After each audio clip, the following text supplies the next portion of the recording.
कैसे हो? अल्हम्दुलिल्लाह, अल्लाह के फजल से मैं बहुत ठीक हूँ। चाचा जान, अगर बुरा ना माने तो एक बात आपसे कहना चाहता हूँ। ठीक है बेटा, कहो, बुरा क्यों मानो? चाचा जान, जब हाल दरियाफ्त किया जाए तो अल्हम्दुलिल्लाह कहा जाता है, ये इंशाअल्लाह कहने का महल नहीं है। जब हम आइंदा किसी काम के करने के बारे में सोचते हैं तब इंशाअल्लाह कहकर हम काम करते हैं, बात करते हैं। ठीक है बेटा, हम तो मदरसा में नहीं पढ़े, इसलिए कभी कभार गलती हो जाती है। इंशाअल्लाह आइंदा ठीक करके बोलूंगा। चाचा जान, आप क्या करते हैं? क्या चाची भी घर में है? बेटा, मैं तो तेरी का काम काज करता हूँ। अल्लाह का शुक्र, तुम्हारा चाची 2 साल पहले उसका इंतकाल हो गया। बड़ी दुख की बात है, चाची का इंतकाल हो गया। आप सब्र करें और उनके लिए अल्लाह के पास दुआ करें। बड़ी दुख की बात है कि चाची का इंतकाल हो गया, इसीलिए ऐसे मौका में अल्लाह का शुक्र नहीं कहते हैं, ये बहुत गलत बात है। ठीक है बेटा, ऐसा नहीं कहूँगा। चाचा जान, आप अभी भी देखने में ताबुत लगते हो, दूसरा शादी क्यों नहीं कर लेते? बेटा, मेरा तो बेटा बेटी कुछ बड़े हो गए, मेरा दिल तो चाहता है दूसरा शादी कर लूं, लेकिन समाज के लोगों को बुरा भला कहेंगे, इसलिए मैंने इरादा बदल दिया। चाचा जान, ये बहुत अफसोस की बात है कि हम कुरान और हदीस को पीछे छोड़कर घर, खानदान और समाज को आगे बढ़ा देते हैं, जिसकी वजह से हमारा दुनिया और आखिरत दोनों बर्बाद हो रहा है। चाहिए कि हम पहले कुरान और हदीस को सामने रखें, तब हम हकीकी मुसलमान बन पाएंगे।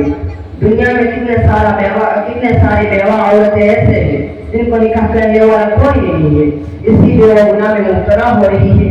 अगर अल्लाह क़यामत के लिए अगर आपसे इन लोगों के बारे में सवाल करे तो आप क्या जवाब दोगे? खुदा ना करे कि अगर आप किसी गुनाह में मुब्तला हो जाए, क्या आपके औलाद या आपके समाज के लोग आपके गुनाह की सजा भुगतने में शरीक होंगे? हरगिज़ नहीं। हम अगर मुसीबत हो जाए तो हमारा समाज जरूर बदलेगा इंशाअल्लाह। ठीक है बेटा, मैं उसी के बारे में सोचूंगा। अच्छा है, ये तो जान छोड़ दो। आप कहाँ जाने वाले हैं? मैं तो गुसल में जाने वाला हूँ। गुसल में कितना पड़ जाता है आपको मालूम ही है? मालूम है, गुसल में 3 गुस्से, एक गामसा, दूसरा साबुन, तीसरा बाल्टी। नाउज़ुबिल्लाह, नाउज़ुबिल्लाह, आप बुरा हो चुके हो, इतने सारे औलाद है आपकी, लेकिन अभी तो गुसल का फर्ज मालूम नहीं। अगर अल्लाह आपको क़यामत के दिन पूछे कि तुमने दुनिया में सब कुछ सीख लिया मगर एक मुसलमान होने के नाते कुछ ज़रूरी मसला नहीं सीखा, तो आप क्या जवाब दोगे? चाचा जान, अभी भी वक्त है, दीन सीखो, जरूरी मसला मसाइल सीखो, और क़यामत के दिन अल्लाह के डर से बचना हर एक की अपनी जिम्मेदारी, हर एक की अपनी जिम्मेदारी है। कमाल तुम 4 महीने के लिए अल्लाह के रास्ते में जाओ, थोड़ा बहुत जरूरी मसला मसाइल सीख लोगे, हो सके तो क़यामत के दिन खुद का अपने अल्लाह के अज़ाब से बचा पाओगे।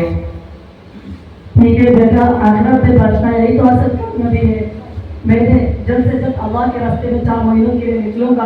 तुम दुआ करें और तुम्हारे असातिज़ा हैं, हम जैसे आज़ाद लोगों के लिए दुआ करें। तुमसे बात करके मुझे मालूम हुआ आखिरत में बचने के लिए दीन की मासे देना बहुत जरूरी है। अल्लाह ताला तुम्हें जज़ाए खैर। ठीक है चाचा जान, आप भी मेरे लिए दुआ करना कि अल्लाह मुझे दीन का सच्चा खादिम बना और अल्लाह के रास्ते में मुझे साबित कदम रखे। अस्सलामु अलैकुम।